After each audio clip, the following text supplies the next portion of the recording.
Dans les rues de Manhattan, son agent ne le lâche pas d'une semelle.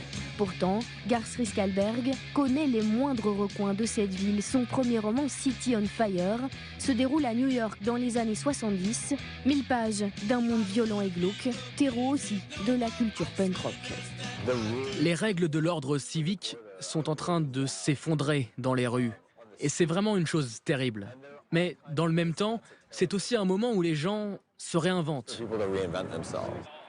Un univers jamais abordé en littérature et qui a sidéré les éditeurs. En 2012, ils sont une dizaine à se battre pour acquérir les droits du livre.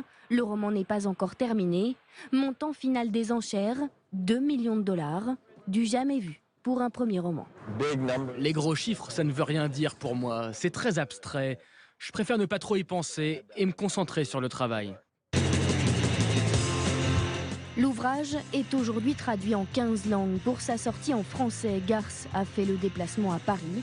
Les éditions Plomb auraient déboursé 150 à 200 000 euros pour en obtenir l'exclusivité.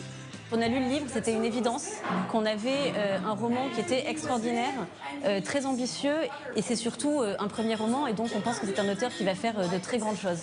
Œuvre géniale ou phénomène marketing, City on Fire suscite en tout cas l'enthousiasme des libraires et des clients. Je l'ai lu, je pense que c'est un chef-d'œuvre. Le mec, si du premier coup il arrive à ce niveau-là, j'ai envie de le lire. Voilà.